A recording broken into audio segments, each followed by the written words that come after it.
श्री सूरदास जी महाराज नित्य पद रचना करके गायो करते और दर्शन के समय श्री गिरिराज जी में ऊपर श्रीनाथ जी के मंदिर में जाकर के सेवा किया करते से चलो जाते अपने अपने कक्षन में और ठाकुर जी खिड़की से निकल करके दौड़ के जाते सूरदास जी की कुटिया में।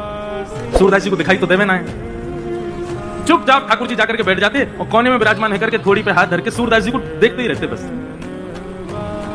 सूरदास जी नए नए पद बना बना करके गायो करते, ठाकुर जी बैठ करके उनको श्रवण करते रहते। अच्छा एक बात बताऊं, पता तो सूरदास जी को भी है कि ठाकुर जी आते हैं। तो जैसे ही गुसाई जी आरती करके बाहर गए, कपाट बंद गए, शामा शाम दोनों बिलग गए। किशोरी जी बोली मैं सबरी सच्चाई बताऊंगी गुसाई जी को। बोले कहा बताओगे? बोले सब झूठ बोला तुम सपने अपने के कि मधुमंगल श्री रामा मुझे पता तुम कहीं खिड़की तक करके जाओ कोई के पास और मुझे सब पता मैं गुसाई जी को बताऊंगी। ठाकुर जी चरण श्री जी मान जाओ, मत बताइयो, तुम जो कहोगी सो करूंगा, मत बताइयो। किशोरी जी बोली एक शर्त है। बोले तुम जो कहोगी सो करूंगा, तुम बताओ कहाँ करना है। श्री जी बोली कल ते मैं चलूंगी संग में, तुम जहां जाओ मैं मुंह को लेके चलो।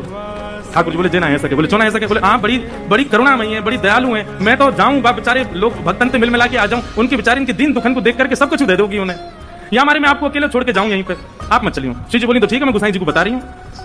ठाकुर जी बोले ना ले जाऊं तो ये गुसाई जी को बता देंगे, गुसाई जी को पता चल गई तो गुसाई जी मेरे आनो जानो रुकवा देंगे।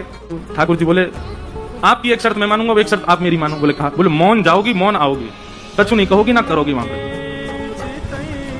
श्री जी बोली ठीक है कछु ना करूंगी। ठाकुर जी बोले मैं विश्वास ना है रो आप पे, मैं भरोसा ही ना है, बाहर जामेंगी देखते ही ऐसी पिघल जामे। बोले ना मैं बिल्कुल ऐसे रहूंगी आपकी जैसी, जैसी जाऊंगी वैसी आ जाऊंगी। ठाकुर जी बोले ठीक है। दूसरे दिन ठाकुर जी श्री जी को लेकर के गए। कैसे कैसी कृपा सूरदास पे।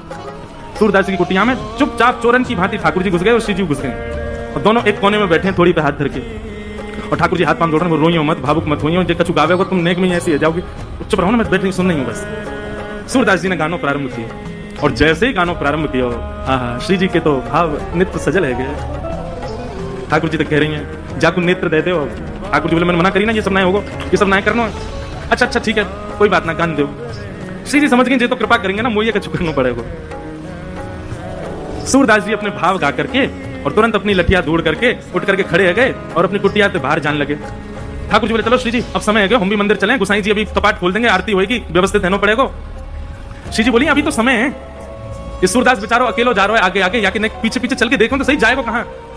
ठाकुर जी बोले मैं तुम तो पहले ही मना करो, ये सब मत करियो। श्री जी बोली अब नेक देर की बात हो रही है, चल दो जाके संग।